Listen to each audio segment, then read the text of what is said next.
भीड़ हमेशा उस रास्ते पर चलती है जो रास्ता आसान लगता है, लेकिन इसका मतलब यह नहीं है कि भीड़ हमेशा ही सही रास्ते पर चलती है। अपने रास्ते खुद चुनिए, क्योंकि आपको आपसे बेहतर और कोई नहीं जानता। नमस्कार दोस्तों, मेरा नाम है नीलेश। मैं आपको आज एक बहुत ही सुंदर कथा सुनाने जा रहा हूँ। एक गांव में रामू नामक एक व्यक्ति अपने परिवार के साथ रहता था। वो सुबह सुबह ही जल्दी अपने काम पर निकल जाता और रात तक अपने काम से वापस आ जाता। एक दिन वह काम से आने के लिए उसे बहुत देर हो गई।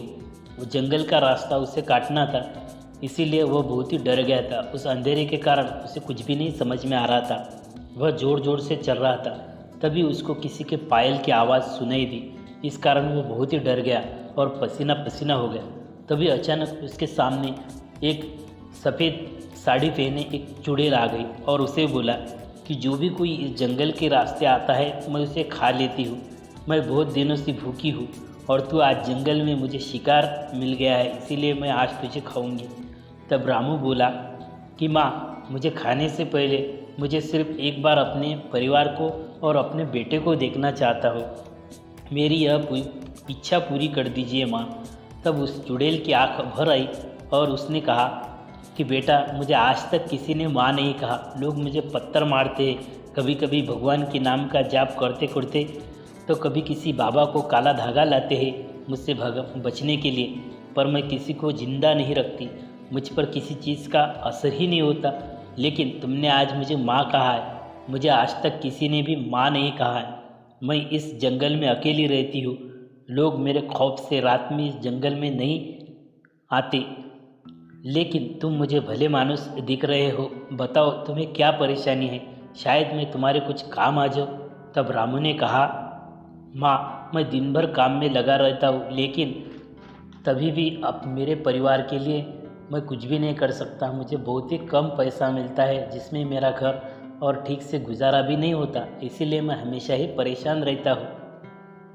तब चुड़ैल बोली, रुको, मैं तुम्हें एक जादुई गुल्लक दूंगी, लेकिन तुम इसका अच्छे से काम करना। जिस दिन तुम इस गुल्लक का दुरुपयोग करोगे, वह अपने आप मेरे पास आ जाएगा। यह कहकर वह अदृश्य हो गई।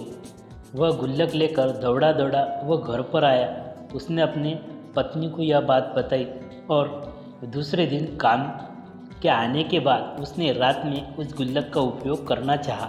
तब उन्होंने वह गुल्लक निकाला और गुल्लक में कुछ गेहूं के दाने डाल दिए। जैसे ही गेहूं में कुछ दाने डाले, वैसे वो गेहूं के बोरियों में बदल गए। अब पूरा गेहूं उनके घर में भर चुका था। यह बात मामूली नहीं थी। अब वह समझ चुका था कि यह गुल्लक कोई छोटा गुल्लक नहीं है, यह जादुई गुल्लक है। और उसने सुबह उठकर वह सारा गेहूं मार्केट में जाकर बेच दिया और दूसरे दिन वह उसके सामने और उसने चावल और दाल रख दी और उसी गुल्लक के कारण उसका घर पूरा अनाज से भर गया। उसने सुबह उठकर अब धीरे धीरे वह माल बेचने लगा और कुछ ही दिन में वह लखपति बन गया। अब सारे काम उसके अच्छे से होने लग गए। और एक दिन उसको भाई ने पूछा कि भाई, मैं और तुम सरीका ही काम करते हो, लेकिन तुम्हारी इतनी तरक्की कैसे हो गई? तब उसने सब कुछ अपने भाई को बताया। भाई ने यह बात उसकी पत्नी को बताई। तब भैया और भाभी ने वह गुल्लक चुराने की योजना बनाई और अगले दिन वह गुल्लक लेकर भाग गए। लेकिन गुल्लक शुरू कैसे करनी है तथा उसको बंद कैसे करना, यह तो उनको पता ही नहीं था। इस कारण उन्होंने गुल्लक में कुछ गेहूं के दाने डाले, लेकिन उसका कुछ भी नहीं हुआ।